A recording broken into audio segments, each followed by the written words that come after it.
Hello जी, नमस्कार, स्वागत एवं अभिनंदन। तो आरबीएससी से आपके एक नई जानकारी आपके पास आई होगी। आपने अखबार वगैरह के माध्यम से ये देखा होगा कि आरबीएससी की एक नई जानकारी आपके सामने आ गई होगी।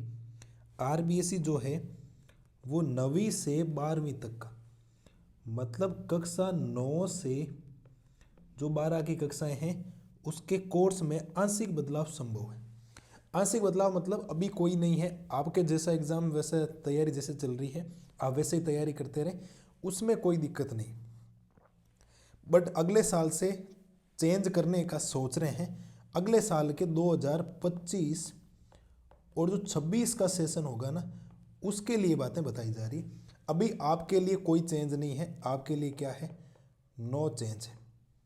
आपके लिए क्या है जी, नो चेंज है। कुछ भी इसके अंदर चेंजेस आएगा नहीं, तो ये बात आप ध्यान रखना। तो मैं कुछ हेडिंग है जो आपको पढ़ के बता देता हूँ, ठीक है।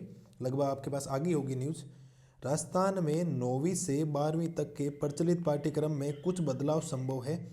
एनसीईआरटी के पाठ्यक्रम में भी स्टेट अपने लेवल पर कुछ परिवर्तन कर सकते हैं। ऐसे ऑल ओवर इंडिया में कौन सी किताब चल रही है आपके, एनसीईआरटी चल रही है। ऑल ओवर इंडिया में क्या चल रही है, एनसीईआरटी चल रही है। एनसीईआरटी में आपके जो राजस्थान सरकार है या जो स्टेट एग्जाम, जो स्टेट सरकार होती है ना, जो आपके गवर्नमेंट होती है, वो कुछ चेंजेस कर सकती है अपनी मन मर्जी से, उसको कोई मना करने वाला नहीं। इस संबंध में एनसीईआरटी के अधिकारियों से बोर्ड अफसर बात करके आगे की कार्रवाई कर सकते हैं। राजस्थान माध्यमिक शिक्षा बोर्ड, राजस्थान माध्यमिक शिक्षा बोर्ड एनसीईआरटी से बात करके और इस बिंदु पर पता लगाएगा। साथ ही पाठ्यक्रम के लिए विशेषज्ञ तैयार करने के लिए उनकी कोई वर्कशॉप आदि कराने पर भी मंथन चल रहा है। मतलब उनके जो बड़े अधिकारी हैं वो सोच रहे हैं कि करें या नहीं करें। पहले इसके ऊपर पूरी जांच कमेटी बैठेगी, पूरी एक टीम बनेगी। टीम बनने के बाद सारा क्या होगा, प्रोसेस आगे काम करेगा। फिर प्रोसेस आपके क्या करेगा, आगे काम करेगा। तो उम्मीद है तो आपको ये बात तो क्या आ जानी चाहिए, समझ में आ जानी चाहिए। फिर बोला है एनसीईआरटी से विशेषज्ञ बुलाए जाए हैं और उससे राजस्थान के विशेषज्ञों को ट्रेनिंग दिलवाई जाए। फिर उनके माध्यम से पाठ्यक्रम के संबंध में जो भी निर्णय होता है उस निर्णय के अनुसार पाठ्यक्रम तैयार किया जाएंगे।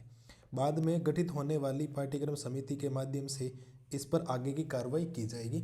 मेन मुद्दा ये है कि अभी तो बात चल रही है, गवर्नमेंट सोच रही है चेंज करें या नहीं चेंज करें, वो तो उनके ऊपर डिपेंड करेगा। बट कुछ हल्का फुल्का ऐसे बातें आ रही है अंदर से, न्यूज़ में ये आ रहा है कि आरबीएससी जो है इस बार आपके 9वीं से 12वीं तक चेंज कर सकता है। आप 9वीं से 12वीं तक छोड़िए, शायद मेरा जो अनुमान है वो सही है, शायद 1 से लेकर 12 तक पूरा ही चेंज होगा। अगर मेरा अनुमान माना जाए ना, तो पहली कक्षा से लेकर 12वीं कक्षा तक ऑलमोस्ट सिलेबस चेंज करने के मूड में गवर्नमेंट चल रही है। और अगर पहली से 12वीं तक नहीं हुआ तो 100% है कि कक्षा 6 से लेकर कक्षा 12 तक तो परिवर्तन होना ही होना है। अगले साल क्या हो जाएगा, परिवर्तन हो जाएगा। अब परिवर्तन होने का मतलब ये नहीं है जी कि पूरा ही परिवर्तन हो गया, जो आप पढ़ रहे हो वो कुछ आएगा नहीं। अब मैथमेटिक्स में जो चीज़ें होती है वो सेम है ना। हिंदी इंग्लिश में ग्रामर होती है तो ग्रामर आएगी, संस्कृत में भी ग्रामर आएगी, तो कुछ चेंजेस थोड़ी हो सकता है। हल्का फुल्का गवर्नमेंट को चेंज करना होता है। जब भी सरकार चेंज होती है ना, तो उनको अपना कुछ ना कुछ दिखाना होता है कि हम नया कर रहे हैं। पुरानी गवर्नमेंट का कुछ रखना नहीं चाहती, कुछ योजनाएं होती है उनको बंद करके नई लागू करते हैं। फिर कुछ नई चीज़ें होती है, जो पिछली वाली सरकार ने जो चीज़ें लागू की थी उनको बंद करके नई चीज़ें लागू करनी। तो ये तो काम है सरकारों का जी। आप अपने पद पर कायम रखिए। 9th क्लास के 10th क्लास के जो भी बच्चे हैं वो बढ़िया तरीके से मेहनत करिए। ज़्यादा इधर उधर भटकने की ज़रूरत है नहीं। चीज़ें तो सेम ही। अब कोई चैप्टर है 10वीं के अंदर प्रायिकता, तो प्रायिकता के अंदर क्या बदल जाएगा जी, जीवन वही है प्रायिकता के बारे में, वही भाषा है। मैथमेटिक्स में कुछ नहीं बदलता, साइंस में कुछ क्या बदले, कोशिका तो कोशिका ही रहेगी है, आपतित किरण रहेगी, परावर्तित किरण रहेगी। तो इसमें मेरे को नहीं लगता कि कोई ज़्यादा आपको ऐसे समस्या आएगी। बट ठीक है जी, वो सब लोग ऐसे कह रहे हैं कि हाँ हम लोग कर सकते हैं, ये काम चेंज कर सकते हैं। तो काम है अधिकारी अंदर बैठ के ऐसी रूम में उनको चेंज करना होता है। बाकी आपके कुछ भी फ़र्क नहीं पड़ेगा। आप तो अपनी तैयारी बढ़िया तरीके से रखें और जो एनसीईआरटी अभी आपके चल रही है उसको बढ़िया तरीके से रिवाइज करें। तो छोटा सा एक अपडेट था जो आपके सामने लेकर हाजिर हूँ।